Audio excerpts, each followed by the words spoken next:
नमस्कार, सत श्री अकाल मेरे दोस्तों। स्वागत है हमारे YouTube channel NPS study centre में।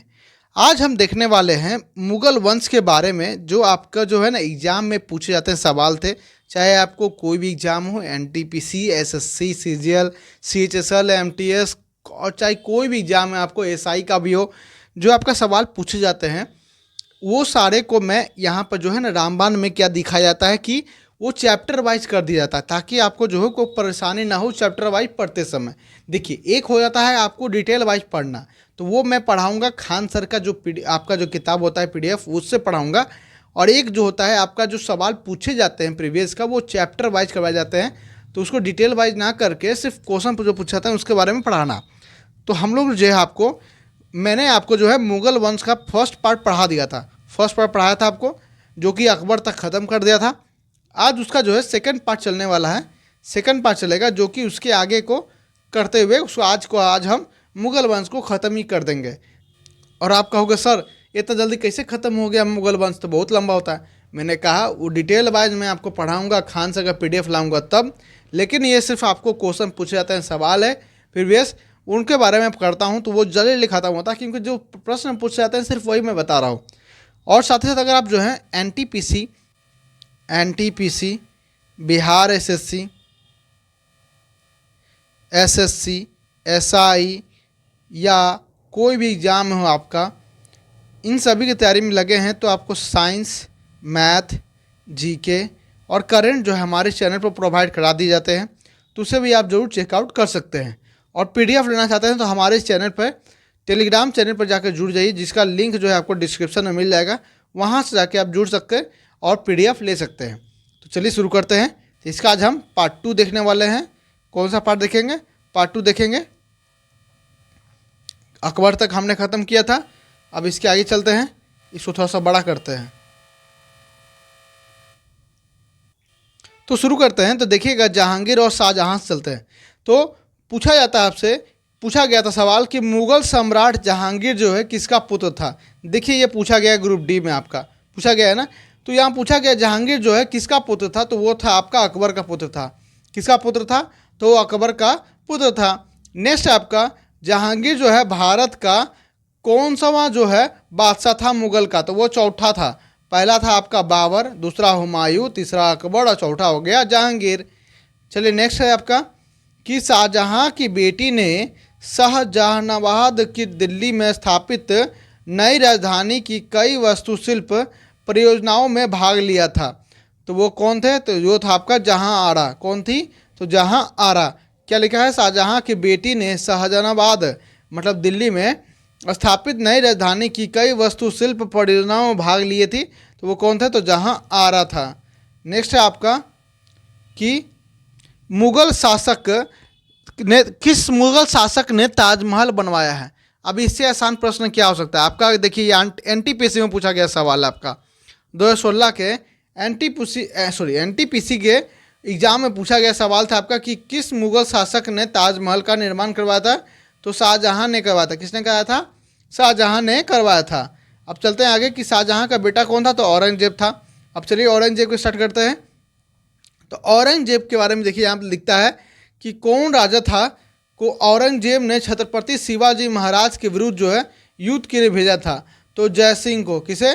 तो जयसिंह को जो है ना औरंगजेब ने छत्रपति शिवाजी महाराज के विरुद्ध जो है ना युद्ध करने के लिए भेजा था। किसे?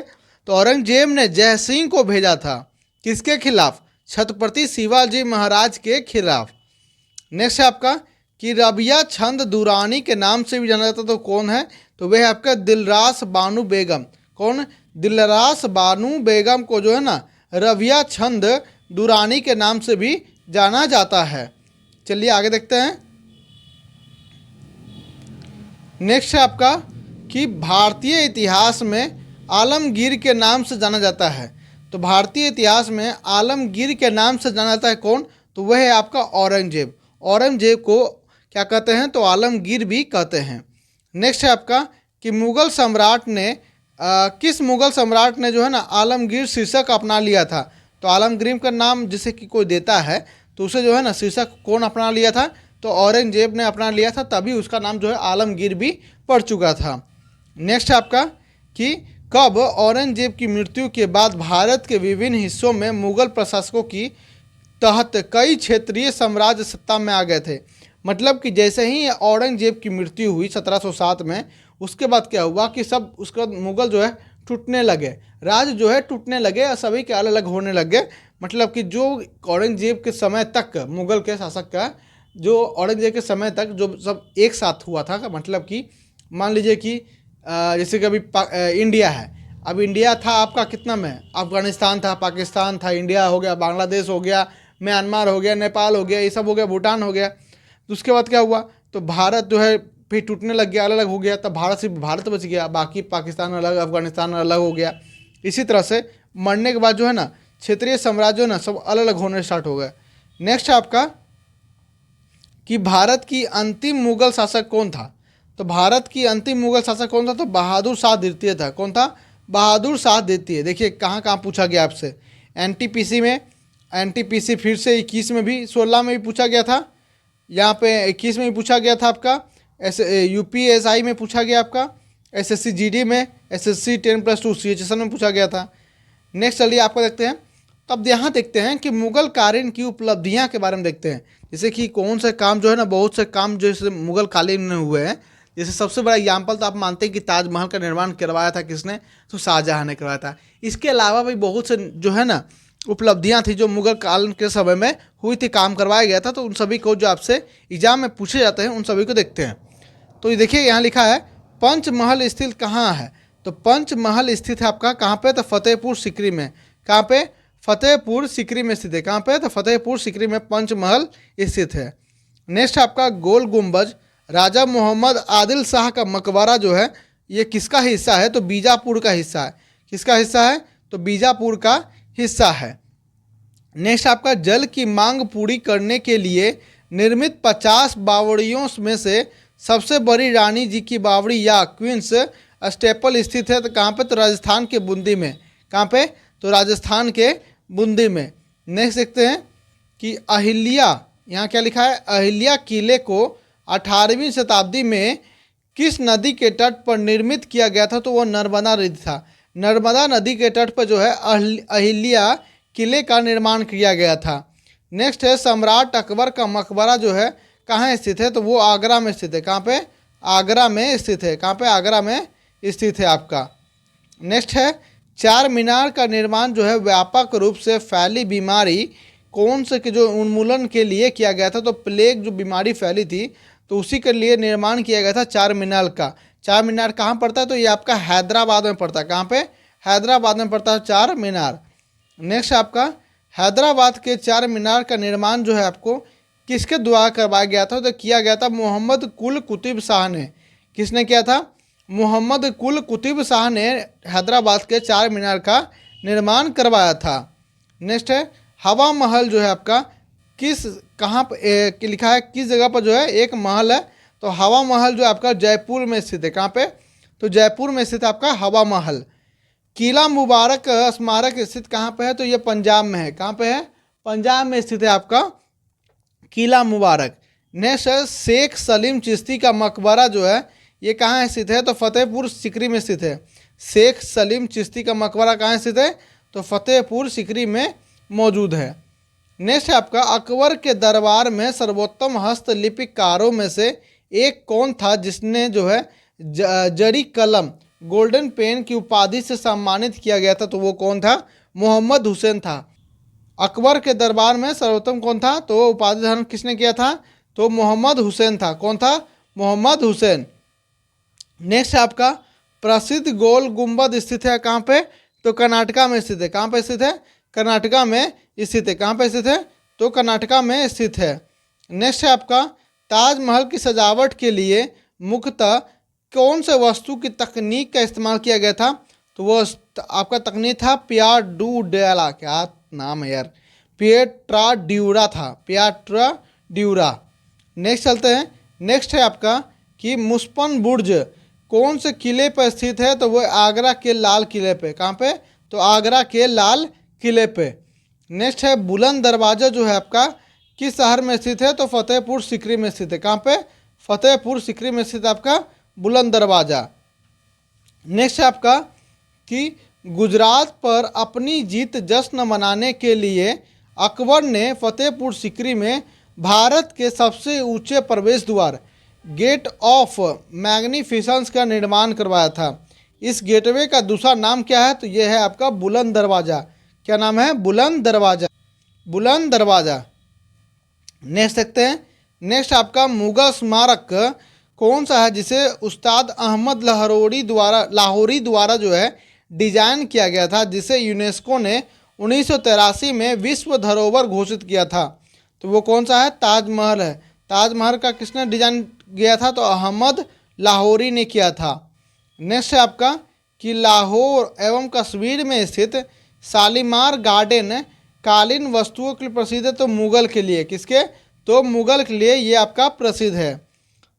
किसका निर्माण जो है 1632 ईस्वी में शुरू किया गया था और 1648 में जो है अंत में इसका पूरा हुआ था? तो वो कौन सा है आपका? ताजमहल है। ताजमहल का शुरुआत 32 में और ख़त्म 1648 में। नेक्स्ट है आपका जयपुर में हवा महल का निर्माण जो है किससे प्रेरित था? तो ये था झुंझुनू के खेतरी महल से। किससे? झुंझुनू के खेतरी महल से। नेक्स्ट देखते हैं। नेक्स्ट है आपका कर्नाटक के मैसूर पैलेस राजवंश का आधिकारिक निवास कहाँ होता था? तो ये होता था आपका वाडियार में। कहाँ पे? वाडियार में। नेक्स्ट है दिल्ली की जामा मस्जिद का निर्माण जो है किस वर्ष पूरा हुआ था? तो ये 1656 में जो है इसे पूरा करवाया गया था, दिल्ली के जामा मस्जिद। नेक्स्ट क्या आपका? तो नेक्स्ट आपका आगरा का लाल किला मुगल सम्राट द्वारा बनाया गया था। तो आगरा का लाल किला बनाया गया था आपका अकबर द्वारा। किसके द्वारा? तो अकबर द्वारा। जयपुर में हवा महल का निर्माण जो है किसने किया था? तो किससे निर्माण हुआ था? तो लाल और गुलाबी बलुआ पत्थर से। किससे? लाल और गुलाबी बलुआ पत्थर से किया गया था। नेक्स्ट है आपका फतेहपुर सीकरी या विजय का शहर 12 साल तक राजधानी थी। तो किसकी थी? तो अकबर की। किसकी थी? अकबर की। नेक्स्ट है मोती मस्जिद या पर्ल मस्जिद जो है कौन से किले का सबसे सुंदर संरचना है? तो लाल किले का। कौन से किले का? तो लाल किले का। अकबरनामा कितनी पुस्तकों में विभाजित है? ये 3 पुस्तकों में विभाजित है। आपका कौन सा? तो अकबरनामा जो है आपका 3 पुस्तकों में विभाजित है। नेक्स्ट है 14वीं शताब्दी में फारसी साहित्य का प्रसिद्ध साहित्यकार गजलों से संबंधित था, जिसे उसके संपूर्ण व्यक्तित्व के काव्य कला के लिए सराहा गया। वो कौन था? तो वो आपका हाफिज था। कौन था? हाफिज था। नेक्स्ट चलते हैं। नेक्स्ट आपका बाबर का आत्मकथा बाबरनामा जो है कौन सी भाषा में लिखी गई थी? तो वो लिखी गई थी आपकी तुर्की भाषा में। कौन सी भाषा में? तुर्की भाषा में लिखी गई थी आपकी बाबरनामा। नेक्स्ट आपका आईने अकबरी ने को किसने लिखी थी? जो 16वीं शताब्दी की विस्तृत दस्तावेज है, जिसमें सम्राट अकबर के अधीन मुगल साम्राज्य के प्रशासन व्यवस्था को विस्तृत वर्णन किया गया है। तो किसने लिखा है? अबुल फजल ने लिखा है। किसने लिखा है? अबुल फजल ने लिखा है। नेक्स्ट है आपका हुमायूं नामा किसके द्वारा लिखी गई बुक है? तो हुमायूं नामा लिखी गई बुक है आपकी गुलबदन बेगम द्वारा। किसके द्वारा? गुलबदन बेगम द्वारा। नेक्स्ट आपका अली कुली सलीम और अबू तालिब कलीम के किसके शासनकाल के दौरान जो है महत्वपूर्ण कवि थे? तो ये शाहजहां के शासनकाल में जो है ना महत्वपूर्ण कवि थे। कौन? तो अली कुली सलीम और अबू तालिब कलीम। नेक्स्ट है आपका कि मध्यकाल में भारत आने वाले यात्रियों ने अपनी जीवनी लिखी और दरबारी कवियों ने अपने राजाओं की प्रशंसा के लिए कविताएं लिखी। तो इन साहित्य स्रोतों को क्या कहा जाता है? तो इसे कहा जाता है इतिवृत्त। क्या कहा जाता है? इतिवृत्त कहा जाता है। नेक्स्ट आपका लाल बलुआ पत्थर का कौन सा किला को जो है ना मुगल शासकों के शाही शहर को घेरता है, जिसमें जहांगीर महल, खास महल, दीवाने खास और 2 खूबसूरत मस्जिद शामिल है? तो ये आगरा फोर्ट है। कौन सा? आगरा का किला। नेक्स्ट आपका महाराष्ट्र में अवस्थित मुरुद जंजीर किला चारों ओर से घिरा है। तो वो कौन सा? जिससे? तो जल। किससे? जल। नेक्स्ट है आपका कि मुगल सम्राट हुमायूं का मकबरा कहाँ स्थित है? तो दिल्ली में स्थित है। कहाँ स्थित है? दिल्ली में स्थित है। नेक्स्ट आपका कि जामा मस्जिद जो कि दिल्ली में स्थित है, इसका निर्माण जो है किसने कराया था? तो तो शाहजहां द्वारा करवाया गया था। किसके द्वारा? तो शाहजहां द्वारा जो है 1656 में तक ख़त्म करवा दिया गया था। नेक्स्ट है आपका कि दिल्ली में जामा मस्जिद का निर्माण किसने किया था? तो शाहजहां ने किया था। नेक्स्ट है मक्का मस्जिद जो कि हैदराबाद में है, इसे पूर्ण किया गया था किसके द्वारा? तो औरंगजेब द्वारा किया गया था। किसके द्वारा? तो औरंगजेब द्वारा किया गया था। नेक्स्ट है दिल्ली में जामा मस्जिद भारतीय बादशाह किसके शासनकाल में बनाई गई थी? तो शाहजहां के शासनकाल में। किसके शासनकाल में? तो शाहजहां के शासनकाल। नेक्स्ट है आपका गोलकुंडा किले के भारतीय राज्य में स्थित है, तो ये तेलंगाना में स्थित है। कहाँ पर स्थित है? तो तेलंगाना में स्थित है आपका गोलकुंडा किला। नेक्स्ट है आपका मुगल साम्राज्य के शासनकाल के दौरान गैर मुस्लिम व्यक्तियों पर लगाए गए व्यक्ति कर को निर्दिष्ट करने के लिए किस शब्द का इस्तेमाल किया गया था? तो जजिया का इस्तेमाल किया गया था। कौन सा? तो जजिया का इस्तेमाल किया गया था। मतलब जजिया कर जो है ना गैर मुसलमानों पर लगाया जाता था। किसके द्वारा? तो मुगलों द्वारा। तो आज हमने क्या देखा कि मुगल को आज हमने जो है ख़त्म करके रख दिया पूरा मुगल औरंगजेब तक। उसके बाद जो है क्या क्या उसने मुगल कालीन जो उपलब्धियां थी में जो आपके एग्जाम में पूछे जाते थे उनके बारे में। तो आज हमने जो क्या है मुगल वंश को ख़त्म कर दिया। उसके आगे जो है फिर आगे हम देखेंगे, दूसरा टॉपिक लाएंगे फिर आपके लिए। तो आज हम उम्मीद है आपको यह सेशन अच्छा लगा होगा। अगर अच्छा लगा हो तो अपने इस चैनल को लाइक, सब्सक्राइब और शेयर करना भूले। तो मिलते हैं नेक्स्ट वीडियो में। धन्यवाद।